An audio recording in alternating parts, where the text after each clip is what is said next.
Does that make you less soothing? Was I soothing to start? No, I've never described Lisa as soothing. If you're not getting educated on the national and local trends and conditions impacting your real estate market and how your business is operating today, you're doing your clients and yourself a disservice. That's my best Tom tool. This is the Knowledge Brokers podcast. I'm Byron Lazine, and she is Lisa Chinati. Tom's not here to keep us organized. He's already hitting the noons down there on the shore. No, truth is he had a very important business meeting. We're gonna be fine without him, Lisa. We'll be I fine think here. we've got it on lockdown. I think it's maybe will be one of our better pods too. Probably put in the comments if you appreciate a skip Tom Tool week. Me and Lisa are gonna do our best here to bring it. I was in Housing Wire over the beginning of the week, over last weekend and the beginning of the week at their event, The Gathering. It's their big annual event, Lisa. About 300 executives from the industry. So brokerage CEOs, brokerage, C-suite. You had prop tech CEOs, portal CEOs, all coming together at the gathering. A series of meetings and panels and discussions were happening at the Broadmoor. By side note, Broadmoor, Colorado Springs, fantastic, 5,000 acres, fantastic establishment. Had a dinner with some of the folks at Realtor.com. I'll be getting a better room than you. That's baked in the cake when we go to Thrive. When we go to Park City, I get to pick my room. I've been told that at this dinner that you were not at. But it's fortunate that I have a dinner or two in August that you won't be at, so I will be fresher in everyone's minds. Yeah, you're gonna try to turn the tides on me. I'm not going to try. I will. The conversation, by the way, the conversation we had with Damian Eales, CEO of Realtor.com, on last pod, that was breaking news. I talked to one of the executive level people from Realtor.com, and he said, listen, what Damian shared, that, we've had people reaching out, what he shared on Knowledge Brokers pod about the stance on CCP from Realtor.com and why their stance is what it is. They've never shared that publicly, so that was pretty cool. So I was at this, the gathering, and Yep. Nakia Wright, CEO of Realtor, of NAR, had a 20-minute fireside chat with Tracy from Housing Wire. Tracy's phenomenal. She asked good questions, and I'm gonna give you kind of the breakdown, Lisa, of Yeah, let's hear it. what happened there. I've got my notes, so we're gonna break that down. James Dwiggins and I, he's CEO of Next Home. We had a discussion for a podcast, which is up on the BAM channel, and I want to get your reaction to some of the things that he's saying. And then we've got this shadow Fed chair theory that's being floated out. The administration wants a cut and wants a cut now. They want 2 percentage point cuts. That's like a wartime cut. That's recession cut. They want fast cuts on the interest rate. And President Trump says he may have to make a shift now, even before Powell's tenure is up. And Grant Cardone also chimes in on what he thinks is holding back the housing market. So that's the agenda. Let's start with Nakia Wright. Okay. Yeah. CEO. She's been CEO of NAR on both an interim basis and now a permanent basis for 18 months. So, it might feel new to some people, but she's not. At this point, she's in. 18 months into a job, you're pretty much settled in. She's cleaned house on the executive team recently. She's brought in people like Sherry Chris, people that she trusts. Sherry Chris has her friends in the industry, no question about it. I've often referred to the industry as, hey, you got a little bit of good old boy, good old girl club happening. Sherry Chris knows the players, she certainly has her friends. And so Nakia now has her team in place. And some of the questions were asked around governance structure, reversing a slow decline. So couple things. 20-minute talk. I've been critical of 20-minute talks on stage. She doesn't talk much. She doesn't come on podcast. I mean, I'm not being greedy, Lisa, when I say I want her to come on pods. BAM's the platform to do it, but just Yep. come on anybody's pod and do it regularly. We just released an article this week on BAM, now BAM.com, on 2023 salaries for NAR executives and their marketing spend. So we only have 6 weeks of Nakia Wright in 2023. The last 6 weeks, November, I think 20th through the end of the year, she made $416,000 for those 6 weeks. So What? so by my math in 2024, she's going to come out, if it's consistent with those 6 weeks, she's going to come out around 3.7 million. Bob Goldberg, who was the CEO for most of 2023, made over 3 million. So I think she's going to be north of 3 million when we see Wow. 2024 number. We won't see that for another year. It's a nonprofit. They got to publish it. That's how we get access to that kind of stuff. It's on BAM if you want to check it out. So my point about her, I'm not being greedy when I wanted her to come on pods. My point is, like, you're making a lot of money. The excuse people close to her, Lisa. I was sitting with a CEO, having a chat at the gathering, and a CEO told me she's very busy, Byron. Like, Nakia is extremely busy. Okay, I get it, but for 3.7 million, talking, once every 2 weeks to your members on platforms that they listen to, you might find time for that.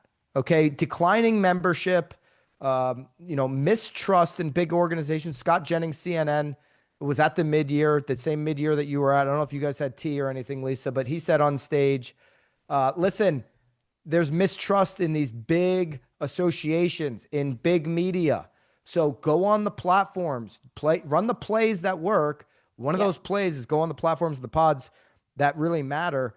And so I'm not being greedy when I say that. I think she should go on all of them. She should speak to the real estate audience where they're actually getting their information. But I will say this: I've been critical of 20-minute talks on stage, whether it be, an event like this or Inman or some of the, she's only done this a couple of times, is because 10 minutes of the 20 minutes is usually spent on her background. We know the background now: Chicago Sun, Tribune, media background. We get it. Yep. We don't need to spend 10 minutes on that. To Nakia's credit, she breezed right through the background, kept it real tight the entire 20 minutes. She was talking fast, but not like too fast to confuse you. She was packing a lot of information in and getting and allowing Tracy, who was moderating the discussion, to get through a lot of questions. If I've only got 20 minutes, I want more questions, not less. I want Yep. articulate answers, but I want you to pack the information in so we can get through a lot of content. I felt like she did that. I also felt like, she had some pretty clear answers. She said we have a Okay. balanced budget right now. I mean, well, why not take out the 54 million for Havas Group media spend, and then you'd be plus 54 on a declining membership. She acknowledged the membership is going to decline. They're projecting 1.4 to 1.2 next year. That's why I think you'd want to have a surplus on the budget, because if that number goes to 1 million, not 1.2, you got a bigger problem. That's No a big due. swing too. Just even 1.4 to 1.2 it's a sizable drop. Absolutely. And so I think you need to be prepared for that. Yep. They don't have a due increase. She's very passionate about no due increase. Um, she says for 15 years, NAR has been on a slow decline. So she's not sugarcoating the fact that there's a mistrust in NAR, that they've lost their way. Is one of the things. So she's not shying away from that. Now, one of Tracy's questions was, should NAR narrow their focus on just advocacy? So advocacy for consumers, advocacy for the real estate industry. Shannon McGain, who is the advocacy officer, has done incredible things when it comes to making sure that everybody in Congress, left and right, understand what laws they're passing, what they do to homeowners. Like, that stuff's really good. The advocacy stuff's important. Having a voice in DC for the real estate industry really matters. So narrow your focus just to that, because that's what members believe in the most, as opposed to training, education, billboards, commercials on the Super Bowl. For 30 years, I said this to a CEO at dinner. I'm not going to mention the name, but somebody who is, Lisa, aligned with a lot of the folks at NAR and has been involved with NAR. I said, for 30 years, NAR, the board, the 800 plus board members, have lost the battle on convincing consumers that realtor is any different than real estate agent. That ended So a long time ago. yeah, and every year they play the same game. It's like, if I were to, who's the best tennis player? Andy Roddick? Is that the guy right now, or is somebody beating him? But in his prime, let's take Andy Roddick. If I'm going to go out there every weekend and say, this is going to be the weekend I beat Andy Roddick, or hey, it's Father's Day weekend, it's the U.S. Open golf tournament. If I'm going to go out there every weekend and play Scotty Scheffler on his weekends off with him and his buddies and think I'm going to beat him straight up, I'm just going to keep losing and losing. It's the definition of insanity.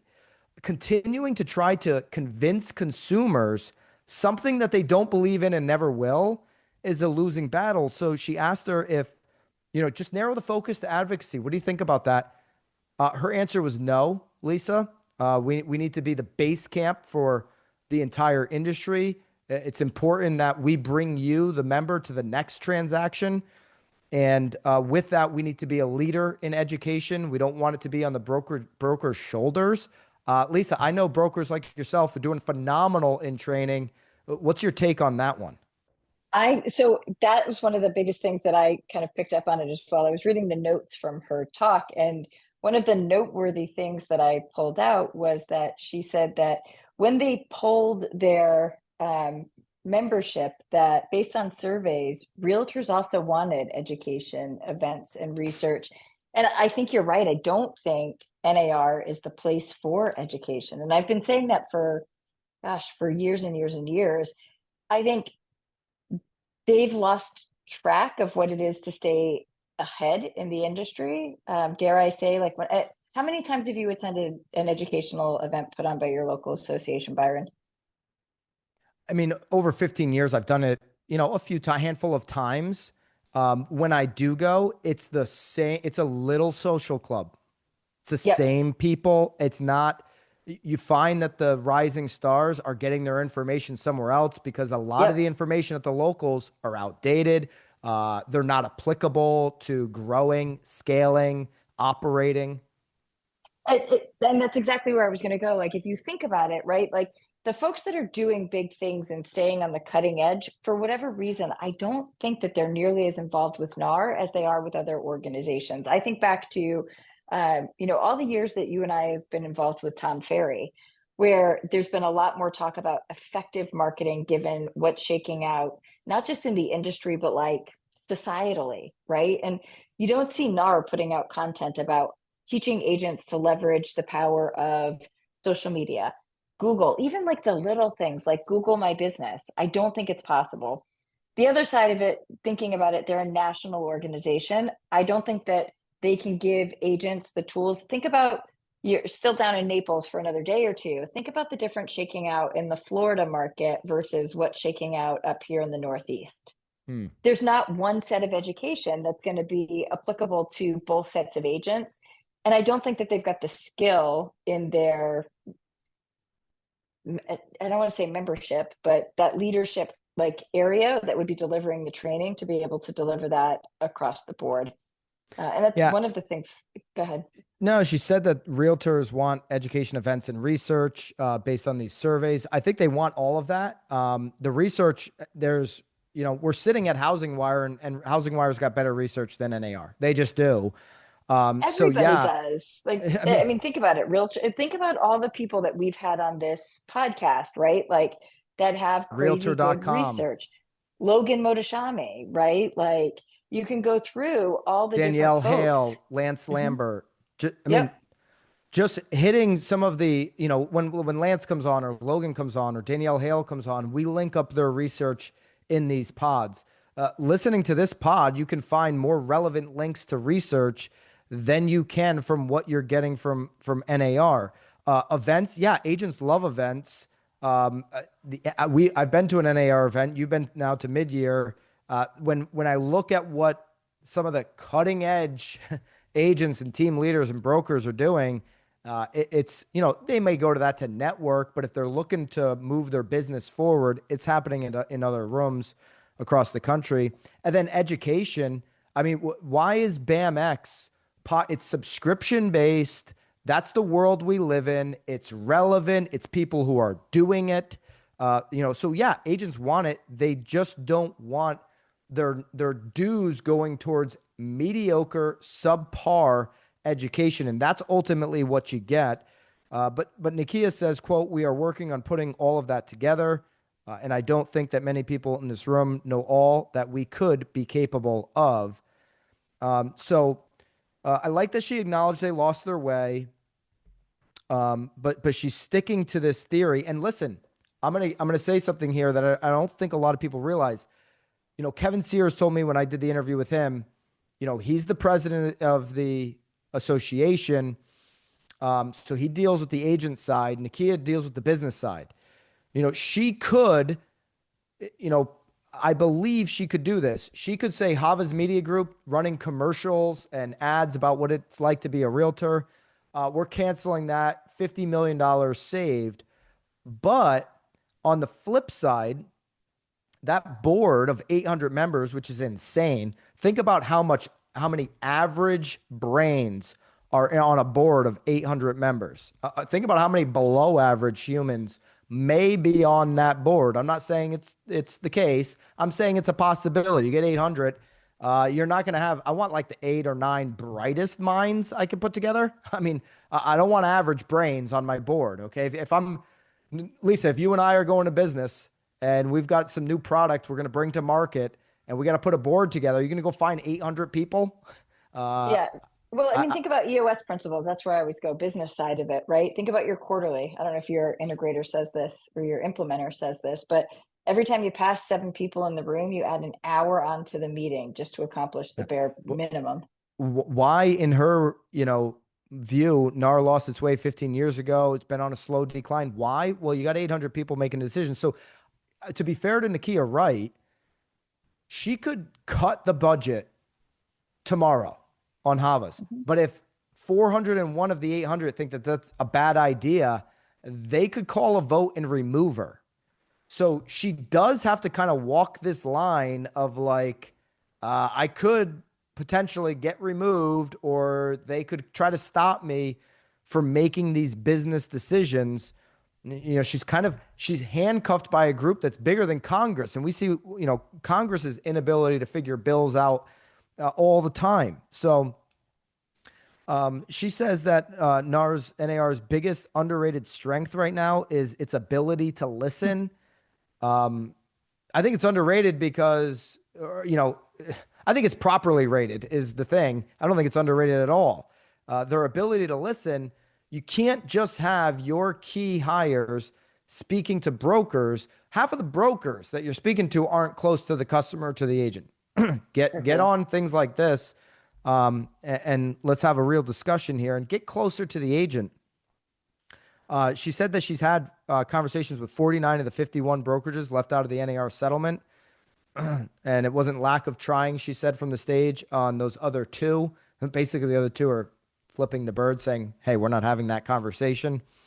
So having conversations with the brokers is one thing, but really speaking to the members. If you want membership not to drop off a cliff, if the 3-way goes away, if the tie-in agreement, which she said is very important. So NAR always sticking to the 3-way agreement. It's very important. I don't think state and local, I think they follow a lot of the bad habits from NAR. I don't think the 3-way agreement is critical. If it goes away, membership drops significantly if that goes away. Now, how does it not drop? If you get ahead of it and start creating a relationship with the agent population where they say, hey, I want the advocacy. I'm going to support that. There's things here that I want to support. So, What's funny when you say that?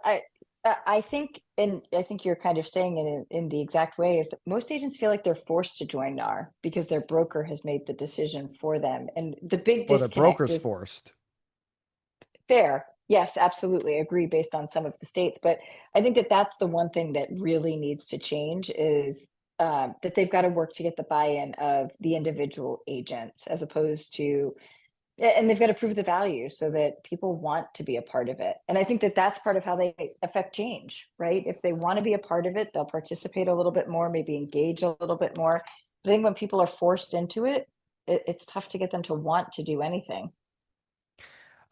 She did say, to her credit, well, she said one thing. I don't like the word, like, we want to be a better Mhm. parent to the industry. Like, I mean, I'm not in business to get parents.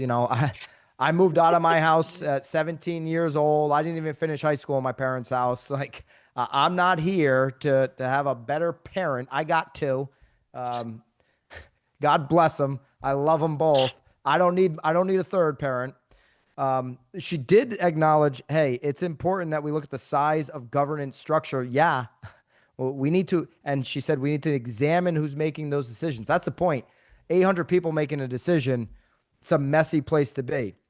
Yeah. Um, One of the most revealing statements she made, and then we'll move over to James Dwiggins, who has a blueprint, a playbook to kind of fix NAR. One of the most revealing statements Nakia Wright made was that and she used the word, I counted in my notes 4 times, could have been more, Okay. that they are going to de-risk NAR's rules portfolio. So you see Okay. that they changed hate speech. They gave up on their commingling rule. They've really undressed CCP to the level now that it's a non-existent rule. Yep. They're making rapid changes to all the rules. Basically, every rule they've ever invented, they're saying you don't have to follow it anymore. And I said this from the stage, like, if I go to a seller's house and say, hey, I've got a rule book here from NAR and I've got a rule book from Zillow, which one would you like me to follow? Every seller is going to say follow Zillow's rule book. And if I push back against that, they're gonna want me drug tested. Like, have you Right. been drinking before the meeting? We need our home exposed, and we want to follow that playbook. So the rule makers right now in the industry, it's become clear it's not NAR. They're de-risking.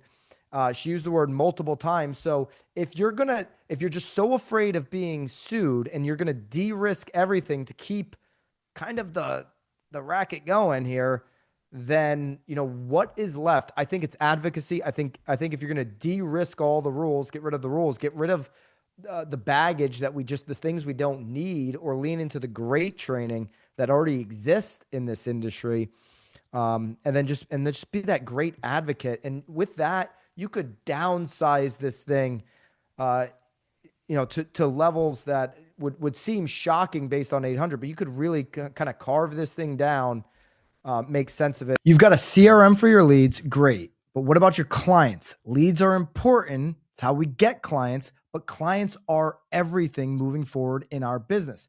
And if you're not giving them a high touch, done for you experience from day one to years after the closing, you're leaving referrals and repeat business on the table. That's why my team uses Mosaic. It's a client experience platform that picks up where CRMs leave off. Personalized property searches, offer comparisons, real time transaction timelines. Clients want transparency today. This provides it. To post close homeowner reminders and equity updates, it's everything your client needs without you having to duct tape 5 different systems together. So most agents lose their clients after the deal. They just forget about them.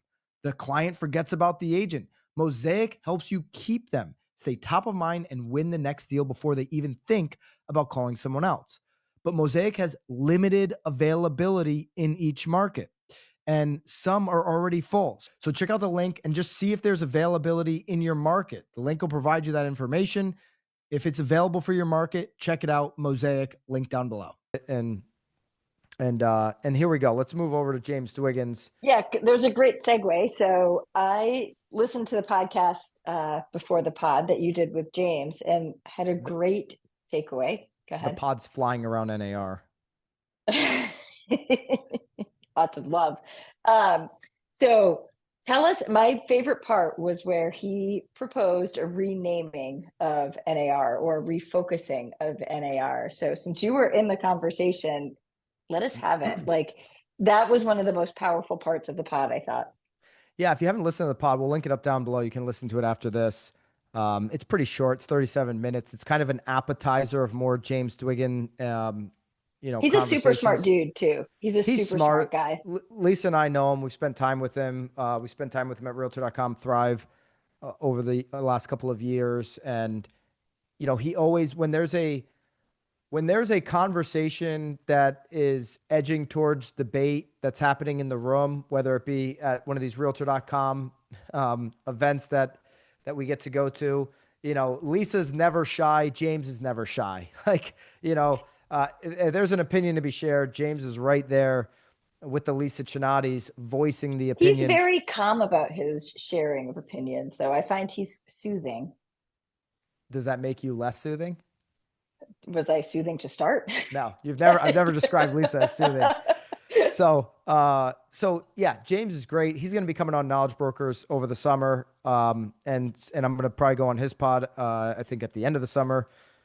And so there's more to come. This is a little bit of an appetizer, but he made the analogy of NAR. Okay. We're not going to get into like the Second Amendment here, but NAR is for gun owners, right? And when there is you know, a congressional hearing or a law that's going to impact the Second Amendment or gun owner rights, what do you see NAR do? They rally the members. I think you mean NRA, Oh, what am I saying? NAR. NRA. I said Don't put NAR. yourself into further trouble. Oh boy. So NRA, NAR, kind of too similar. Sorry. I say NAR all the time. So NRA, National Rifle Association. Yep, that's it exactly. Okay. You've got the membership is made up of gun owners.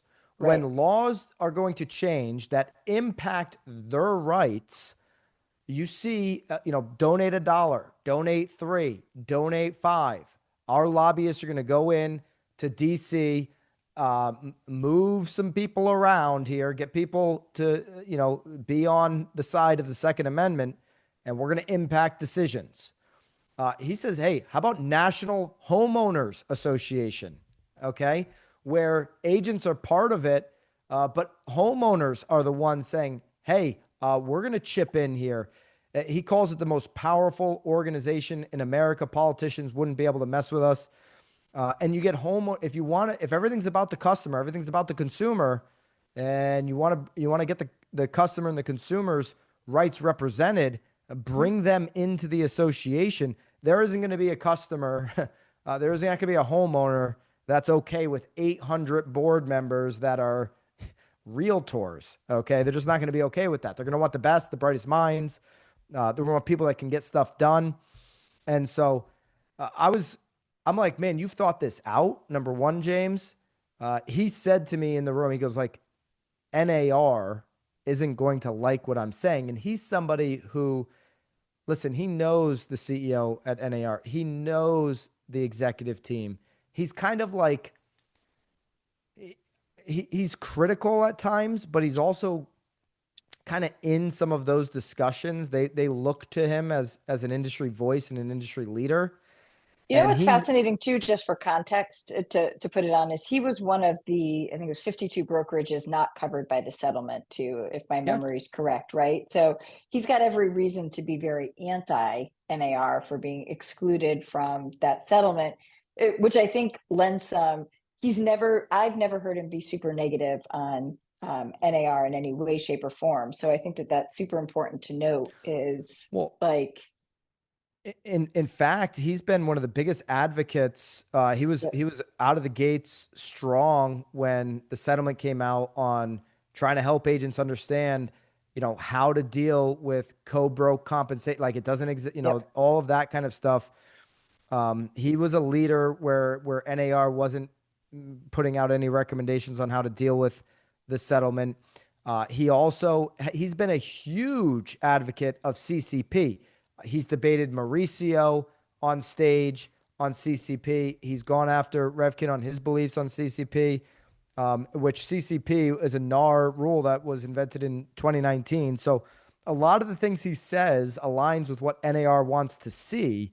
And so he said in the room, like, NAR is not going to like what I'm saying in here. He agrees with us that NAR needs to go. He said, I think NAR needs to lean hard into advocacy. I think every realtor who complains about the fees, he didn't use the word complains, they pay to NAR for advocacy, get out, leave the industry. So he says, raise the dues, remove agents and only focus on advocacy. Okay, so he knew he was going to get calls from NAR.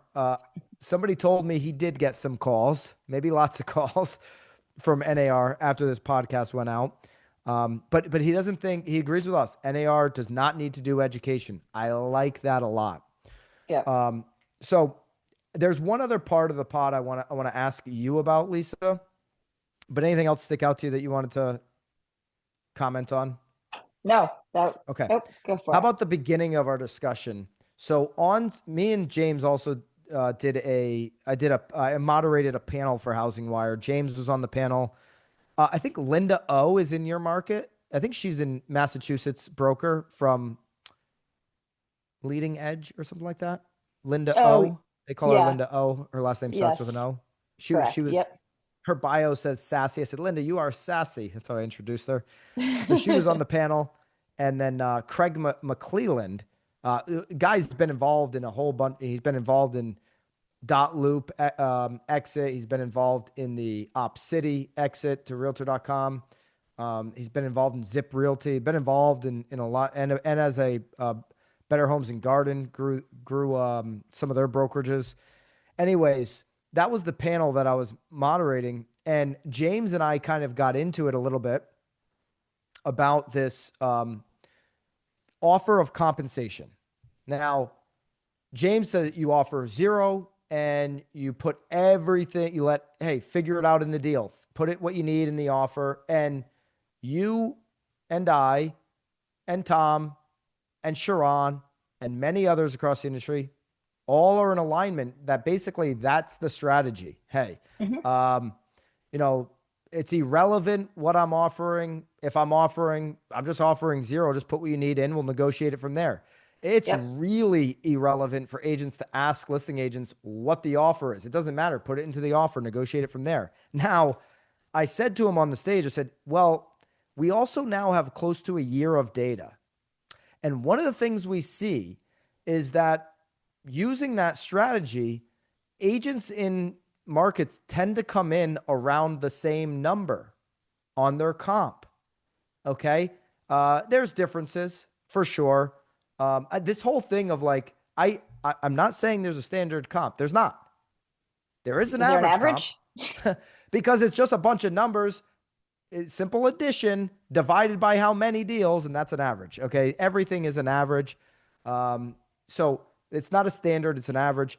And so knowing now that, hey, agents are asking for comp in this, if I get ahead of it and say, hey, my seller wants to do this number and it's maybe a little bit lower, what we typically see is buyer agents will just come in at that. They'll just kind of say, you know what, I'm going to eat it with my client and I'll just come in at that number. Okay.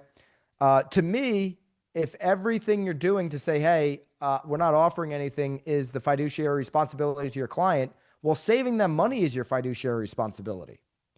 So my nuance in the compensation offer is that if I can negotiate better terms by kind of creating a theoretical number out there, so be it. Now, the other point I made on, when we had this panel is because it doesn't matter. Like it means nothing. If I say to you, Lisa, I'm offering three, you write your offer with the three, and I say, you know what? I like your offer, but we changed our mind. We're not offering anything anymore. I can do that. I can offer 10, change my mind. I can offer three to you, two to somebody else, one to somebody. I think it was Linda. She goes, no, that's not right. Not right. The seller can do whatever they want. Seller can do whatever they want. I could change my mind. Oh, well, you're confusing the market. Oh, I'm negotiating with the market. I'm offering three this second. I'm offering two tomorrow. I'm offering one. I'm offering zero. I'm offering 10. If you pay me 150%, I'll give you 20. Okay. Let's go. It doesn't mean anything. So if I can put numbers out there that save my client, that's my responsibility. No? I yes and no. I mean, we know we can't put it out there, and I think listening to the pod We that you can't did put it with out there on the James, MLS, to be clear. correct. Correct. Agree with that. I think one of the things that I was hearing James say is that even the call to ask, I think we all agree that call to ask shouldn't even be happening. I am 100% in agreement. The call to ask from the buy side shouldn't be happening. It Nope. can be seen as steering. I tell all my agents, don't ask. It's irrelevant information. It's a waste of a step. Put it into the offer. It's not relevant. My point is proactively, as the listing agent, putting it out there and watch them come eat it with their client, meet the number, save my client money is a strategy that a seller may want to consider. It, I see. I think it's a slippery slope. I think the better strategy is to just provide a counter to the offer that hits the number that you want, which, look, not all agents are strong agents that know how to kind of overcome that level of negotiation strategy. And so I think that the strongest agents will be going for let it come in where you want and then counter back. And look, every offer, price and terms, that's a term. It's negotiable. 100%. Um, so I don't know. I might disagree with you and think that the Yeah. better, safer strategy from protect yourself from possible We're litigation later is just we're in alignment most. You're speaking like a true broker, by the way, but we're in alignment most of the time. yep. Um, but hey, if a seller were to say to me, "Is there any other strategies?" Hey, here's one that kind of works. Uh, Well, here's a strategy that yeah, could I work. get it, but It I think that I think it opens up the realm for additional litigation. I think it leaves a little bit of risk for the agent or the broker, and that's the part where I'd get a little bit nervous about it. I mean, I think how you do it's important. Hey, by the way, my seller is doesn't know where you're going to come in at if you're going to come in at this at all. But this is what my seller's thinking. That's what they're thinking right now. They could be thinking something different in an hour. They could be thinking something different when your offer comes in. They could be thinking something different, this weekend. They might be on a golf course thinking, hey, I just three putt, and now I'm thinking I'm not giving anything because I'm just ticked off at the world. Okay, so Yeah, look, I get it. And it could be like, I think, looking at it, I think James said it where it's, offers should go to the buyer, right? Of like a concession or whatever that can be kind of put out there and the buyer can use it however they want. But thinking about it from the price and terms perspective, yeah, the seller could say, I love this offer because it gave me a use and occupancy. I love this offer because it was cash, I'll pay higher.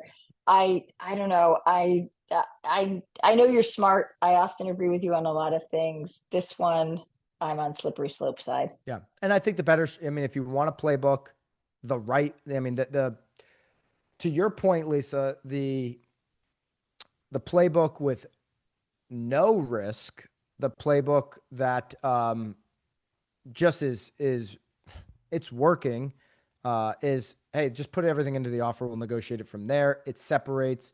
One thing James is really passionate about is no broker should be paying the other broker, and I Yeah. think kind of the industry has landed on that being obviously the case. All right. You know what's the interesting thing is this drives back to the point of everything that we were just talking about.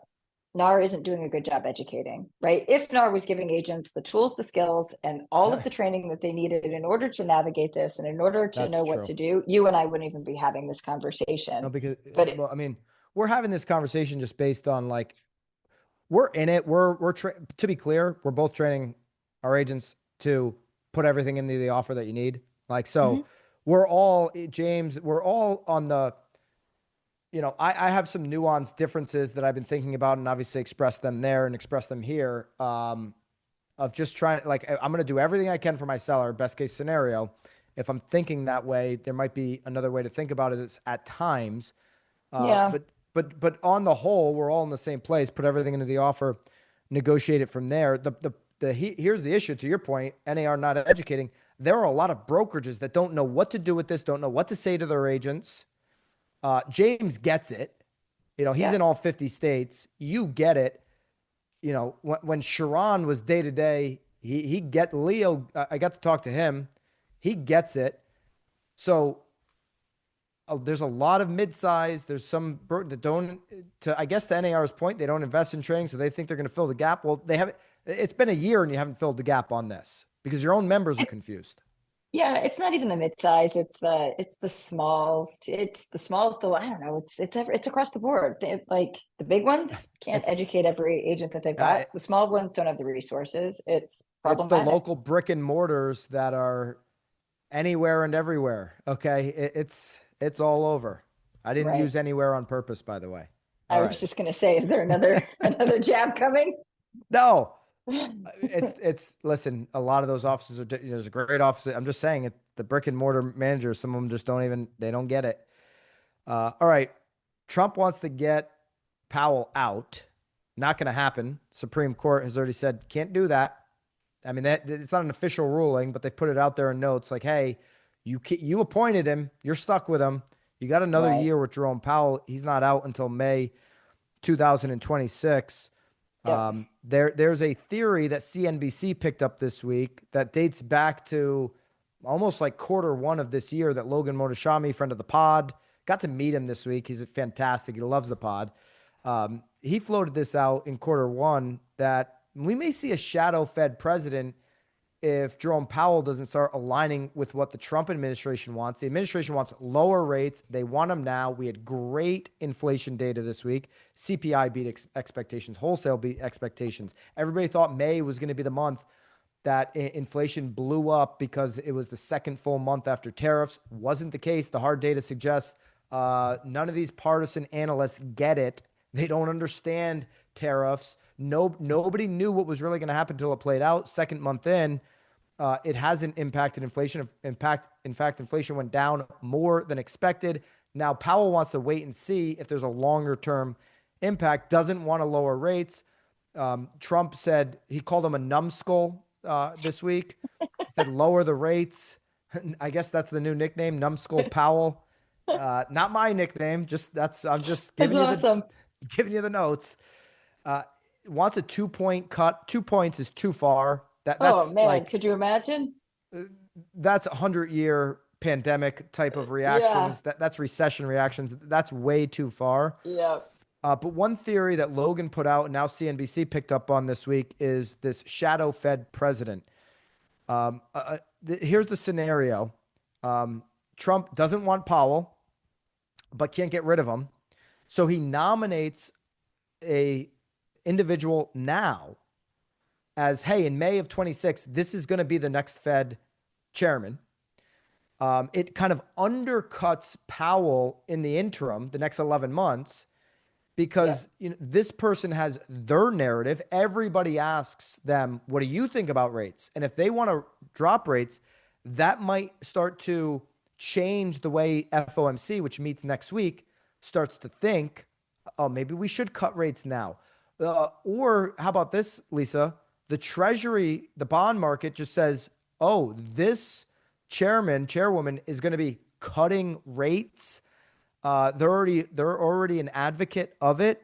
It puts all kinds of pressure on Jerome Powell, but the markets might just price it in ahead of time, and then the rates move down. So this week, Trump actually hinted towards, I may have to do something here, and that's the shadow Fed president. Do you think?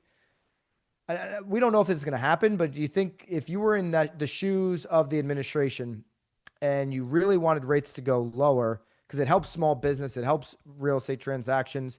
Logan Motoshami told me in Colorado this week, he says, if rates go to 6% for 12 months, 5.5 million existing home sales, up from 4 million. That's his prediction. That's where he thinks it would go. So, I mean, that's 3 million more sides. Think of all the small businesses impacted by, movers, handymen, cleaners, appraisers, contract, everything.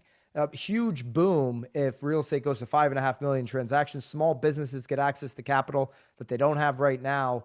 Yeah. And so is this a lever you'd pull, or would you want more time to kind of see if tariffs are going to turn inflation the other direction? Oh, I mean, do I want more time? No, I don't want Because more that's what time. I Powell want to wants. He wants do, more time. yeah, well, of course he does because I mean, he's on that side, right? Um, this is actually a really good tie into the last article you wanted to cover, the Grant Cardone one, who his words, we have a housing crisis caused by Jerome Powell. He has done more damage to the middle class and housing than any other single person or any decision that has ever been made out of Washington, D.C. Right. So yes, I think we need to do something. Rates to 6. I don't think we get there. I think it would be great. We're filming on Thursday this week instead of Friday because schedules got wacky. But Mortgage News Daily just updated theirs, and we were at the lowest rates in over a month. Today, we're down at 6.85. So Yeah, no, that's a positive. it's been a good end of the week. It has been. And so, but do I think we could do more? I think we could do more. Do I think we need to do more? I think we need to do more, right? Look at how you're not back in Connecticut yet, but I'm sure you're tracking. We're high on inventory in Massachusetts. Our days on market is going up. Affordability is still shit. I know I shouldn't swear and say 4-letter words on here, but affordability is rough, and the affordability is being impacted by the interest rates, right? It's not like right now we can say we have a lack of inventory. We have a problem with affordability and people being able to afford these rates. Yeah, and listen, mortgage applications are up 20% year over year. So there is signals into the future that when rates come down, there is Mhm. going to be, kind of this. Bank of America put a report out this week, and they kind of said there'll be a little bit of a floodgate situation. I'm paraphrasing what Bank of America said. They used fancier words than that, but they spoke about this demand which will flow into the markets if we get down to the same number around 6%. That obviously the administration wants too. On Grant Cardone's comments, pinpointing Jerome Powell as the one person, the single person, or any decision ever out of DC that has done more damage to middle class and housing. Listen, Congress passed. I mean, I guess you can blame it on Powell. I do put blame on Powell for, convincing Congress to print that last 2.3 trillion on the inflation, whatever it was, the infrastructure. I don't even remember what the bill was called. Yeah. It was some bogus name, and it was one of the fuel. It was the main component to fuel the fire of inflation. Powell Yep. did incentivize that decision, even though he says he doesn't play politics. But at the end of the day, Congress passed it. Congress makes a lot of dumb decisions when it comes to money. And then Powell, I guess to Cardone's point here too, he waited too long, called inflation transitory. I mean, if I look at decisions ever out of DC that impact the middle class or housing, I mean, you can look at the decisions that were made before, the Lehman collapse and before the mortgage crisis. There's some pretty bad decisions in the history to go on. Powell does have a dual mandate. I'm not trying to stick up for Powell here, but he does have a dual mandate, which is maximize employment and get inflation down to 2%.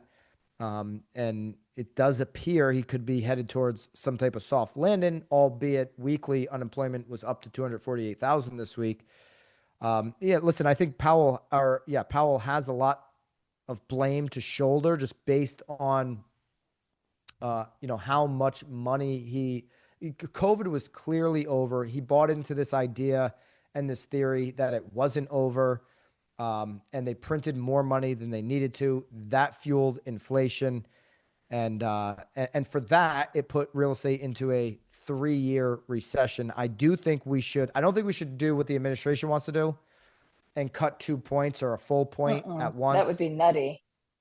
That's very, that's the only tool the Fed has if we got into some type of labor breakage or some Not there. unforeseen economic, global catastrophe happens. They got to have that tool. But I would probably next week go a quarter point, see how markets react. CME Group says they're not going to do that. It's like a 97% chance here. It was 97 this morning. Yeah, it's 97 still today, right now, that they What's your won't make gut? a If cut. you're betting, do you bet they do cut or don't cut? No, I think they don't do anything. I think Powell still has. I don't think between now and Tuesday when they take their meeting, I don't think even if Trump were to announce a shadow president, the influence or a shadow chairperson, the influence isn't going to be baked in yet. I think Powell still has the, the room. He's got the ear. 45 days later on the next meeting, I could, you have 45 days of people looking to that and the market's looking to that shadow chair. I think you could see some changes there. I think what's going to happen, the administration is calling for them to make a decision now. You go next week, a meeting, nothing happens. At that point, Trump gets fired up and probably, makes a move with a shadow chairperson. I think he gives it one more meeting. I don't think anything happens, and then you see more numbskull comments. All right, That's a good way to end. I don't want to get Lisa canceled. Not me. This space is very midline. I didn't say the numbskull. What are you doing for Father's Day for Steve, Lisa? Is that this weekend? Yeah, fathers need love, Lisa. Oh, Steve is at his high school reunion, so I am. Wow. Why? We got to hear about this on the pod. Why didn't you go to the high school reunion? Show off your hot dog bag. Not the time or the place. No, he goes with his friends. He goes every 5 years or so, and it's a whole weekend affair because he went to a private school. So it's not just like a one-day event. He's leaving tomorrow, and then he'll be there. Was the school co-ed? Yeah. I wonder if all boys schools or all girls schools do reunions. I guess you bring your significant other. Could be cool. Yeah. Totally. Why wouldn't they? I don't know. I mean, I didn't go to an all boys, so I have no idea. I was just curious. Just popped into my mind. Did you go to any school? I don't think my class is getting together ever again. But mine. We had one at 5 years, and then we've never had another. But literally, Steve's is every single weekend. So hey, I'm sure you'll be spoiled rotten. Just think about this: if they cancel NAR and NAR goes away, we can have NAR reunions, Lisa. How cool would that be? Fun times. Every 10 years, we could have. Would you come to the reunion? All right. For Lisa Chinati, I'm Byron Lazine. We're out on Knowledge Brokers for this week. We'll see you guys next week. Tom Toole will be back. Enjoy the weekend. Happy Father's Day, everybody. Thank you so much for checking out this week's Knowledge Brokers podcast. If you want to take what we're doing here at BAM and use it in your own business, join us over at School. We just switched BAMX into the #1 education and community platform. Go to school.com/BAMX or hit the link in the description, school.com/BAMX. I'll see you in the community.